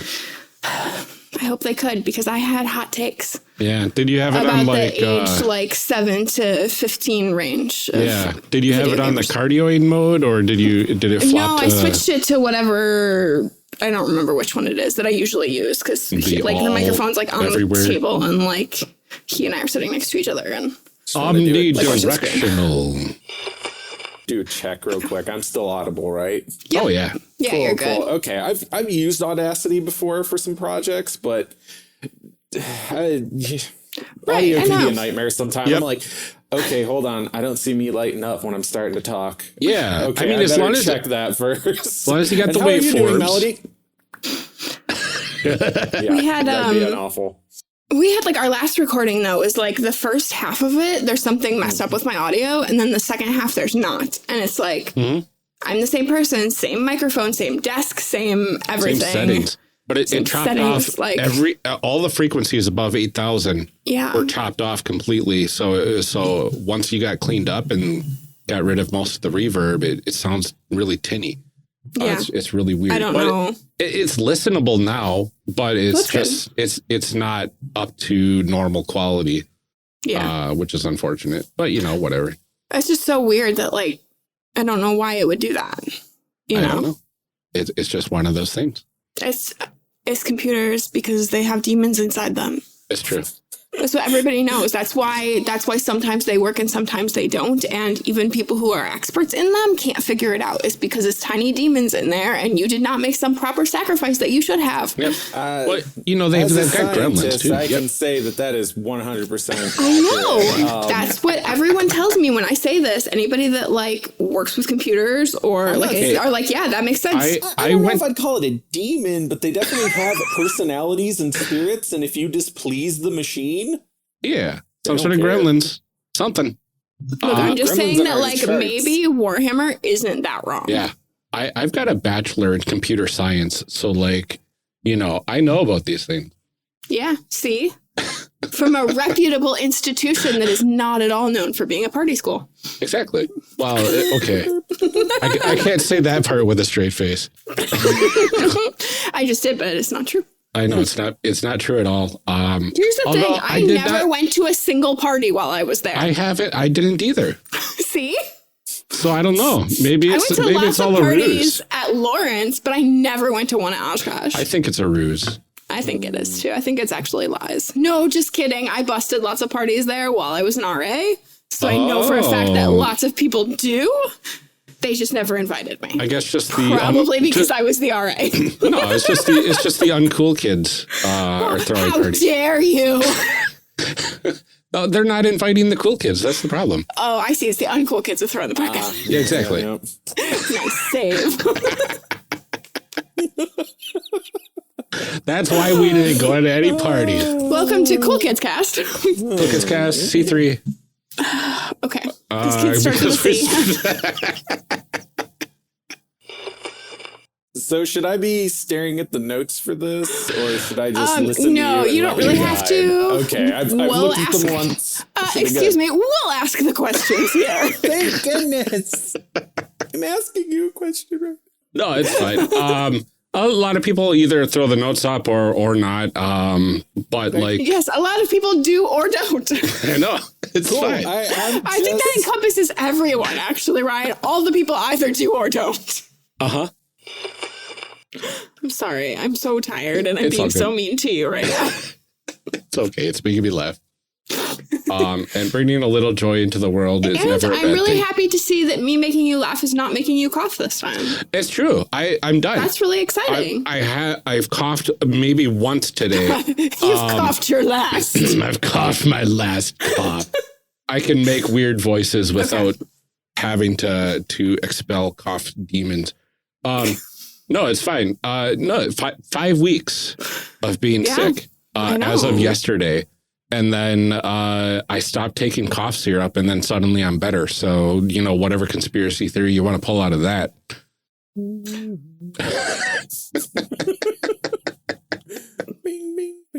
There you go. I was trying to think of another C word, conspiracy something cast, but conspiracy coughing cast. Coughing conspiracy cast? Yeah. There you go. Yep. C3. C3. Yep. Okay. Should we record an actual podcast? Like a real one, not one that we made up? I agree. We've got like 5 of them in the works here. We didn't make this one up also, but... We're professionals. Professional. Mm-hmm. Mm-hmm.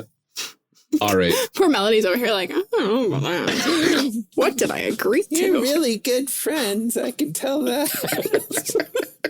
Here's the thing. We had never met each other before we made this podcast. Mm-hmm. That's crazy, but you do seem to get along really well. We do. I mean, now after like 4 years of this, we're doing okay. But we did not know each other before we decided to do this. Yeah, we just jumped in. It was fun. Mm-hmm. Cool. Yeah. And that manic planning episode of getting things ready was just a fun jumping board to hooray, mental illness. This whole experience. All right. Take notes, outtakes. This is nowhere near where my keyboard is. I'm just wiggling my fingers in the air. It looks pretty good, doesn't it? I was like, that doesn't seem like ergonomically correct. It really looks like you're in a hacker movie at that point. Oh, it does. It does indeed. Like, why are you rhythmically waving your fingers over your computer? This is what makes it go. It makes the demons happy. Yeah. And if you think about it, you know, where's the camera? Where the screen is. That just doesn't make sense. How's the hacker hacking without a screen. Excuse me. Oh, yeah, my cough is gone. No, fine. It's fine. So kind. I know. All right, well, Love you. let's...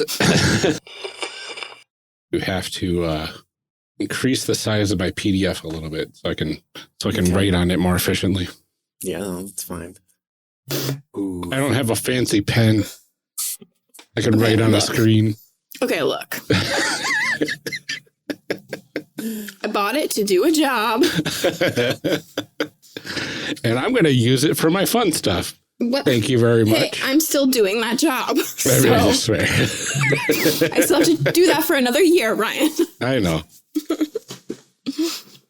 And it's an important job that society needs me to do, Ryan. Well, I mean, I would argue that that's the case, yeah. For the good of humanity. Mm-hmm. A The certain world subset. was begging me to judge them. They said, please, Amelia, judge us. You need to judge us, please. I mean, technically they did because they did vote for me to be judgmental of the things. They did. And that's fine. I was. You were. And that's perfectly okay. By popular demand. Back by popular demand, Amelia will judge It's you. Amelia. Amelia will tell you how she feels. So for this part here, we're just doing the initial character creation, right? And then that other part, was it part 2 or whatever? That's like another episode, essentially. Yeah, that's the Okay. that's the actual discussion stuff. So this will be Cool. all part of. So this will be at the tail end of episode 1, and then all of episode 2, and then we'll stop the recording and start a new recording for episode 3, which is all discussion. Oh, I didn't know there'd be an episode 3. Oh yeah, yeah, it's fun. Okay. That's not, is that today or not Yeah. today? Oh, okay. Yeah, It if you- is. if It's you all got time. included in that like Okay. recording. I must have missed window. the 3 part, but that's okay. I Well, looked at it. I mean, it swear. says part 2 on the outline. Yeah, I see Right. part 2. Okay. Part 2 becomes episode 3. It's just like a separate. Yeah, so it's. I know it's confusing. Character creation. By the time we're done with it, takes 2 episodes, and then the 3rd episode is the discussion. So it's part 2, episode 3. I know it's. We give people a little taste of the character creation in episode 1, and then give them that cliffhanger to come back for the rest of it. Okay. Stick around to find out if Amelia and Ryan do anything different than what they usually do. They don't. They used to. They don't anymore. No, We used to try. not in the Deering times. Right? In the before times. In the before times, once upon a time, we tried to change things up every so often. Uh-huh. Not so much now. All right. We say it and then we put the audio cue in there that's like, let's mix it. Like we should, I don't know why we still have it in there because literally every episode we say it for ourselves now. It is tradition, so we know when to cue up the soundbite from Marie Claire. Of course, I'm sorry. She took time out of her day to give us some amazing It's true. recordings. And she did a great job. Thank you, Marie Claire. Yeah, and I synthesized it into the amalgamation that it is now. Right into the horror that it is. Funnily enough, her husband, without any knowledge of this happening previously, the first time he heard it said, is that my wife? That's a good husband, though, that knows, even when his wife's voice has been like put through a modulator 15 times, still knows that it's her. Yep. That's true love. That's right true there. love. That's Yep. true love. Love is modulation. Yep. See, that's why I had to get divorced because my ex-husband never would have been able to tell. Love knows no bounds of voice that's what ruined modulation. Yep. All right. So Take that, Dan. Yep. If you're listening, which you're probably not because you're my ex-husband. Welcome to the Outtakes, Dan specifically.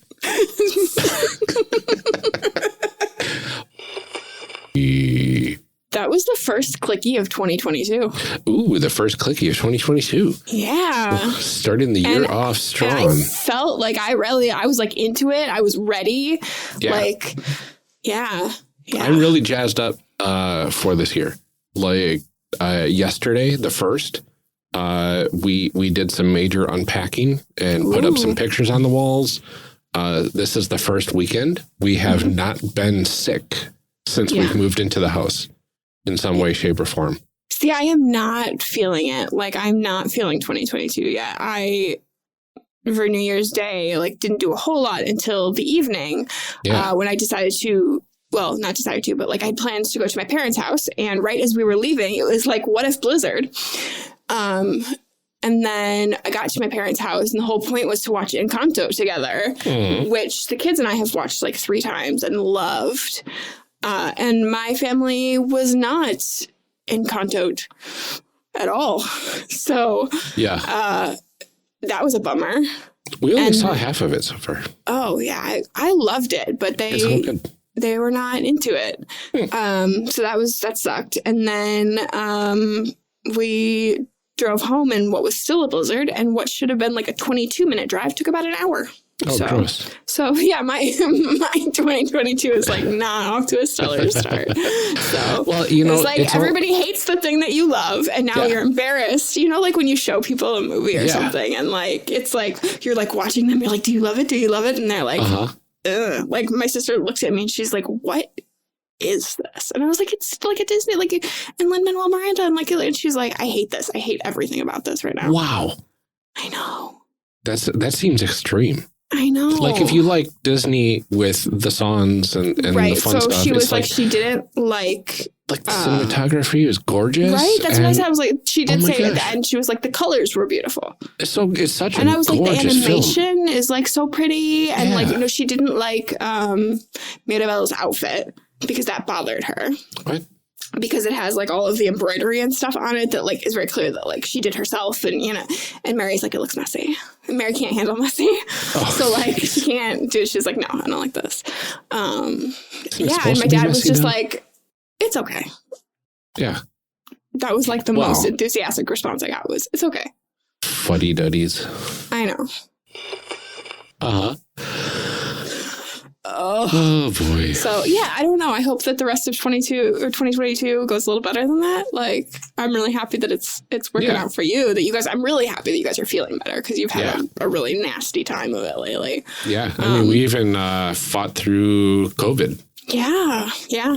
My son had gotten that, and we all tested negative, even though I'm pretty sure we had it at some point because I had some weird Omicron level symptoms. Yeah. So, you know, who knows? But we're all better now. Yeah, that's good. We got better. We got better. Whatever. Anyway, that's my rant. Now it's all recorded for everyone to hear. Well, we'll see how much of that makes it into the outtakes. Does he not look like 30 years older this year? It's true. I mean, like, I swear that listening to Joe Rogan has aged him significantly. He looks so much older. I know. I don't get it. Like, what have they done to you? Yeah. Anyway. Just one of those things. Okay, welcome to our Aaron Rodgers complaint cast. Apparently they have a game tonight. I decided recently that we were going to, like, stop making Garbage with 5 Rings, so we were just going to, like, make like a random episode every week of us just like talking about a thing that we thought was interesting. We were playing Overwatch, and I was like, so my favorite turret character is this one. I was like, this is Welcome to Turret Talk. Turret Talk. We'll just do a random episode. And the name of the podcast changes every week. Yeah. I was like, I'll just do a quick Photoshop art. Oh my God. I would listen to it. It would be a fun discussion episode. A fun little side project, right? 2 friends talking about stuff is always a good genre in my book. It's one of my favorite genres. It's just like friends being friends. Friends being friends. Yeah. That's very true. Okay, I'm going to do a 5 count and then we'll start. Oh boy. After just dive right into it. 12 minutes after. Okay, well now you know where the marker is, so you can just cut off. I know. All right. Where's Amelia? Where's Amelia? She's right here. Hello. Do you want to see her? Come here. Can I say hi? Yeah, you can say hi. I'll get you up here. Oh, you're so big already. Hi, how are you? I suppose you can't hear me. Get you. Hi, how are you? Good. Did you have a good Christmas? Oh, what did Santa bring you? A stroller and Yeah. Stroller. That's pretty exciting. You put your baby in it? Yeah. What's your baby's name? Guys. She carts around Pikachu. Oh, yeah. Who else do you put in there? Oh, okay. Oh, yeah. Did you play in the snow? Uh-huh. Oh, yeah. Did you make a snowman yet? Uh-huh. No. Yeah. No, not yet. I didn't either. Pretty soon. All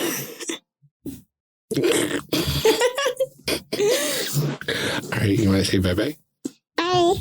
Bye. Hey, I'll see you later. I don't know to say hi. Okay.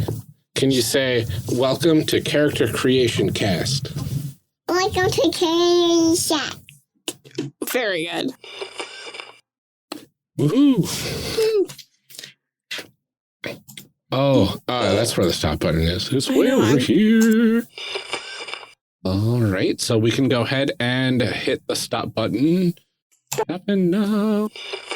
Clicky. Clack. Don't look Clickety back. clack, clack. Click, click, clack. Fantastic new mic. I'm excited. Yeah, it's going to be good. I tested it out before we started, before we hopped on this call, just to be Very good. make sure that it did an input. Yeah, doing an input. It's very good. Yeah, that's like my favorite thing that microphones do. I know. Just do an input. I agree. Yep. Yeah, that's the technical term. Yeah, no, I'm excited to edit it and excited for to hear the difference in quality between this and the actual episode. So we'll see how it works. We just have to. I'm just looking over. I got an email from my boss. It was like, I have confirmed that we need to return our pagers. And I was like, oh, where is mine? I'm like, I have one and it hasn't had batteries in it forever. Oh. And I got paged one time and it was a mistake, in the 6 years Oh, boy. of doing this. So, oh God, I'm like, I hope I know where it is. Yeah. I've moved 3 times since I've used it. You just got to find it. Yep. Somewhere. People still use pagers. Somehow people still use pagers. Yeah. We got to wait for. Well, we don't. Now we're kind of we don't. I think because we're in the medical field, we've been using them longer because there's no way to accidentally transmit health information with a pager. It's like if I send a text and I'm like, hey, I need this thing, while it's easier than getting a page, calling somebody back, being like, what do you want? Yeah. There is the potential that you could misuse that. That's I very think. true. So- The whole HIPAA thing. Yep. All those rules and laws and regulations. Yep. Gotta love it. Yep. Well, there should be a way to get around that with security and blah blah blah. But whatever. Yeah, I mean, we can use our phones for work, but we have to turn them over to work, and they have to put all the security stuff on there, and then they control what apps you can have on there, and it's you can't use your phone for other regular phone things. Yeah, I know. I can't even have my company email on my phone without them having full control of my phone. Right. And if my kids happen to try to unlock my phone 10 times, the phone auto erases everything on the phone. Oh, no. So I do not have my company email on my phone. Right. I know that was kind of where I settled too. I was like, there is nothing that I need to do that much. Yeah. That work-life balance. It's there's 2 or 3 things that I need to do that I can kind of do remotely by doing a remote access login. Yeah. And then there's the rest of it. I'm like, okay, I'll just have to use a work computer for that because no, thank you. That's just, it's too much. And I fully understand why for my job. I fully understand why, the amount of health information that I have access to and beyond that for the rest of my job, the proprietary information I have access to. That's fine. I don't need to have that. I should not have that on my phone. The power. But it does make it a pain sometimes. It's fine. It's fine. Yep. But you know what? Honestly, that's, healthy work-life balance, right? I agree. Sorry, I'm not working. I am not on my work devices. I hear that all the time at my workplace, and it's true half of the time from a manager's perspective. It's oh yeah, healthy work-life balance. but maybe you could work a bit longer. Right. Maybe you could, work weekends sometimes and like. Yep. Yeah, I'm lucky that I'm in a department that's like very much like fine with that. I think largely because like we are all parents. We are all women and all parents. So it's like, we are the ones doing the majority of the childcare while the kids are, home from school. And like, we were all the ones doing classes and, all that kind of stuff. So we're all in that same boat of like, I'm working when I can. That's very true. But like, sometimes I can't. I know. Now, before I forget, I'm just going to hit that button. So now we're recording. Doubly. Super recording. Super recording. We got this. Should we do this? Let's do this. It looks like I am starting. I do have Amelia talks about stuff in the second half. So just speak your heart. Okay, I will. You'll say what my heart believes. Exactly. Believe in the heart of the cards, Amelia. The heart of the cards. Awesome. All right, I will give us a 5 count, and we'll pick up that sweet, sweet new background noise on your mic. And get started. Hooray. Yay. All right. Yay. Recorded 1, done. Nailed it. Another one. Woo. In the books. Clicky this time. All right. Wonderful. Yeah. I knew it was coming this time. I was like, 1, 2, I was just like, go. Oh, no. clicky. Oh, no. Dang it. I'm a clicky off now. Oh, no. It's easy to line up at least. Yeah. At least it's not like several seconds off and you're like, where is this break? And then you're talking and I'm talking, it's like. Yeah. I've also had to deal with a Zoom backup where when somebody pauses in Zoom, it pauses the audio, or when somebody mutes in Zoom, it pauses the audio recording in Zoom. I didn't know that. When it picks back up, it just squishes a bunch of seconds together. So like everything after that point, in most cases, is off a bit. Oh. Yeah. But you know what? It doesn't always do that. Oh, well, that's helpful. Yeah. It's nothing more annoying than consistency. Zoom, get it together. Okay. I'm going to get down to the end of this outline. Oh, yeah. I should probably get to the outline. Part 2. Reiterate introductions. Why do we have that there? Okay. Anyway. Because we have to reiterate introductions. I know, but we don't need the heading that says that. You absolutely do. All right. Okay. Who wrote my this? Opinion. I don't know. Who wrote this? Awesome. So we can stop this one now too. Hooray! And hope there's. We'll hope. So I just press stop. I did it. I might have done it just like a millisecond early because I was excited. Oh, no, that's fine. I mean, I don't even know if that can make it into the outtakes. No, probably not. No, that one's just for us. Yeah, I cleaned up 41 or 45.1 and 22. Yeah, I saw that. I haven't listened I don't to know. them, but like it's night and day almost. That's good. That makes me happy because it's really sad that those series didn't. Yeah. Now our references in the cold open of like, sorry, our audio sucks are going to be like a little bit, It sucks a little bit, but it's not as bad as you were making it. No, Peaches, you cannot rub against this. I do not have a weight on the bottom. I had my Beyond the Wall session yesterday. Mm-mm. So my bag filled with my Beyond the Wall books and notebooks and stuff is not here. Oh. It is over somewhere else. So it's not holding down your microphone? So it is not holding down my microphone. And then Peaches just decides to, hey, let me jump up here in my cat bed, which is on my bed right next to the microphone, arguably. Mm-hmm. But let me rub against the microphone and tip it over on you. Yeah. Why not? Why not? I don't know. I have just like cords everywhere because I still have this stand not all the way set up because I didn't get to it. And then Eleanor needed stuff printed. So I have like the printer actually set up under my desk now because I don't usually keep it set up for that. And like, I keep kicking it, and I'm just, I don't know. I haven't like, I've got the USB hub thing over here now so that everything can be plugged in, but I haven't like adjusted the cords. It's like just stuff plugged into it so that we can go. Yeah. But it's working though, right? It is, yeah. Oh, I'm so happy. Yeah, but like I had to like move my old microphone because I had that out from streaming yesterday, even though I didn't actually use it because I had to stream all by myself. Oh boy. I had to like run the stream. He's like, hope you're comfortable doing that because the morning kids are not done yet because we had to move the match like way earlier. Yeah. So it's at like one of those Code Ninjas places. So like they have like classes and programs in the morning, and then in the afternoon they do all the esports stuff. Okay. But the morning programs weren't over yet.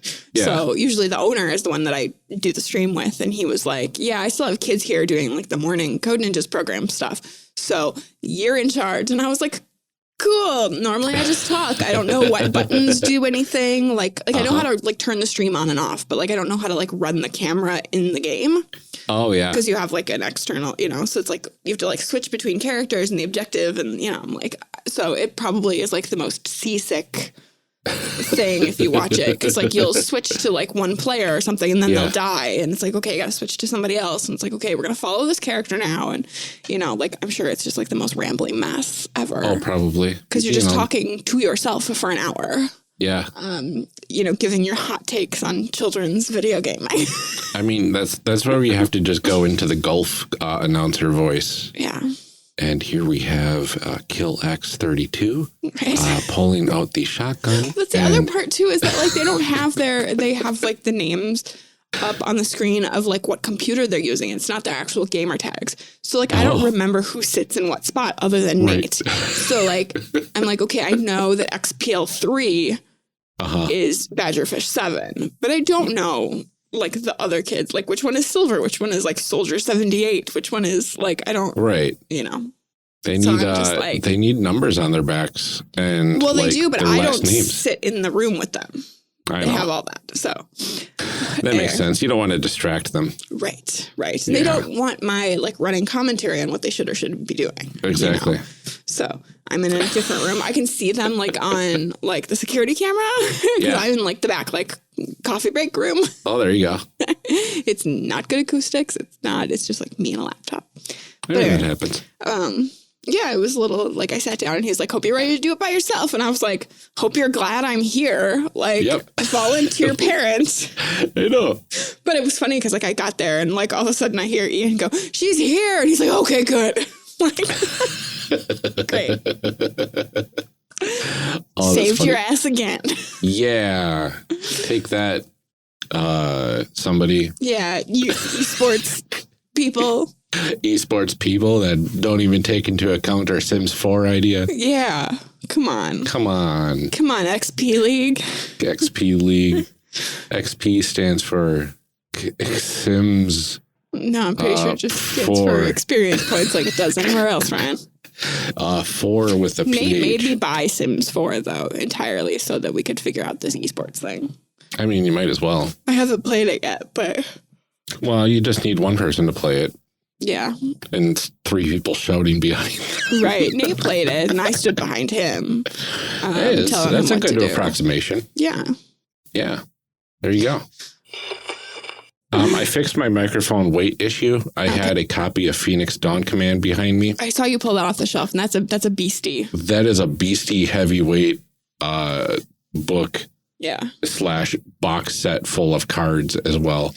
Yeah, that is heavyweight round RPG.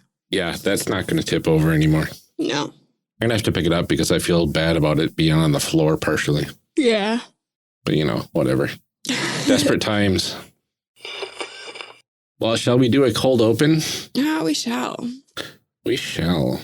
I forgot my water, so let's hope I don't get anything caught in my throat. Yeah, I'm like a little like cotton mouth.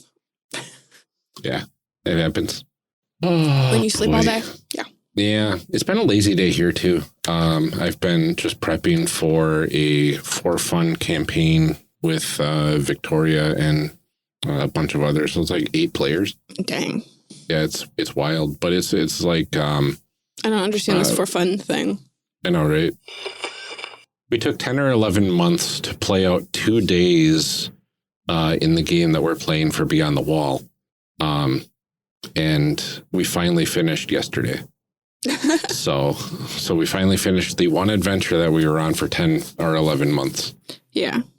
I feel like it's different between like in-game time taking forever and then just like, you know, it's like, it's one thing too if it's like a group that like, oh, we're only supposed to meet every month or every 2 months or something like that. Whereas like this is supposed to be a weekly group that we haven't met since Thanksgiving. Yeah. To be fair, the second day lasted probably 36 hours. Yeah.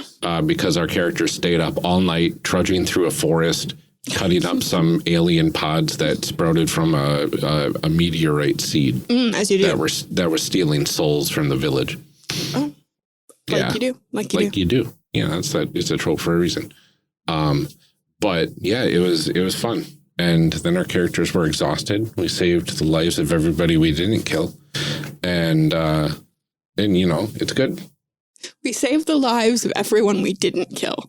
Hey, there was 2 people in a fight with us that we purposely knocked out because they were the cousins of one of our player characters. Oh, okay. And the others, we were just like, well, you probably knew them, but, you know, they're slinging spells at us, and we're just going to kill them. There's only so much you can do, you know. And plus, they're probably pretty dead right now, right? So no coming back from that. Right. Of course, then the people, the cousins, they were already pretty dead, but they came back. But could you undead them? We did undead. Well, we re-undeaded. You relived them? Relived them, yeah. We relived them. Someday we're going to have to go over the very intricate differences between undeaded and relived. That's true. I forgot I was talking to an expert here, so. Yeah. Should we record a cold open?